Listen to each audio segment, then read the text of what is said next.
We're joined at this stage by Cherian Thomas. He's the regional leader, Asia Pacific, of World Vision International.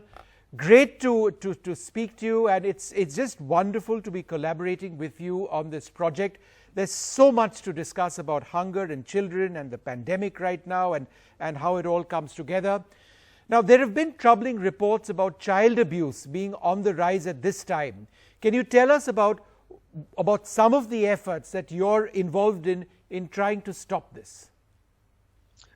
So what we have done is right at the beginning, together with a few other INGOs, written to the Prime Minister and several other ministers in this government, as well as to state chief ministers, highlighting the fact that this is going to be a critical problem.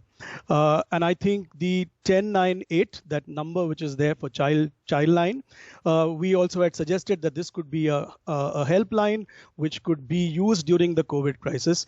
We understand that there is a higher traffic into this line, but it is too early to figure out in terms of whether there is any actual increase at the moment in the actual cases happening itself. But clearly messaging has gone out in all the communities that child rights organizations work in.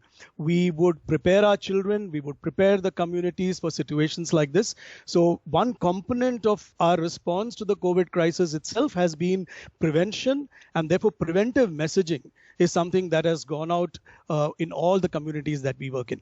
This, of course, would supplement the efforts of governments and child protection agencies in this area.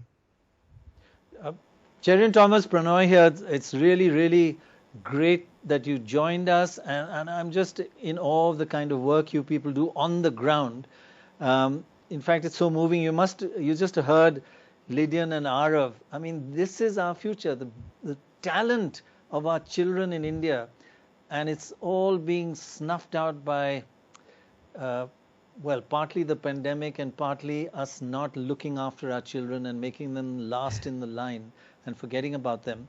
But tell me, you worked on so many difficult parts of looking after the youngest and the poorest in our society, but this pandemic must have changed the whole scale of what you do. How have you changed your whole methods and operation and outlook and handling children now under these conditions? Thanks, Pranoy. I think you've been very kind, and thank you so much. No, not at all kind. I meant every word.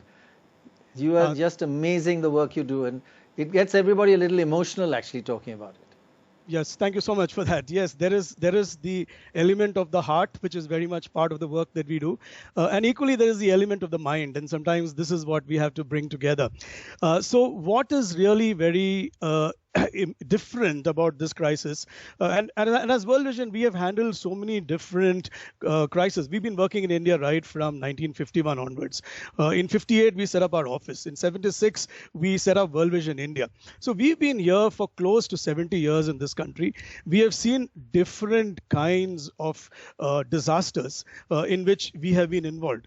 To just look at a sample of some of the disasters that we've been involved right from the time in the 50s and 60s, when there were famines, when there are floods, when there are earthquakes, whether it's the Gujarat earthquake, whether it's the Latur earthquake, whether it was a tsunami in 2004, floods in Chennai in 2015, and that happened right very close to where we have our national office.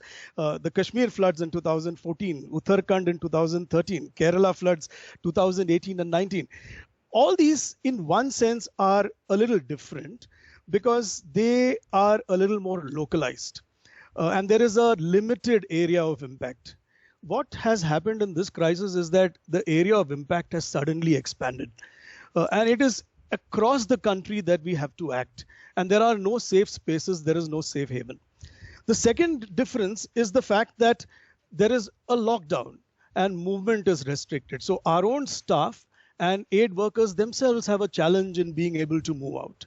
And so how do we respond? And that is where technology comes in. We've been finding the use of mobile phones, the use of social media, very, very useful as part of this process. Rather than sometimes have our staff go, because there are limited passes that are often available for people to go, we work with volunteers, we work with partners. Now this again is complicated because ultimately we are putting them at risk. The volunteers who are our extended arms in the community and our partners who work with us, we need to make sure that they are well trained, they have the protection that they need. Right. And so it really puts a high degree of responsibility on us. And so being innovative, creative, and trying to adjust to what you mentioned is so important, the importance of innovation.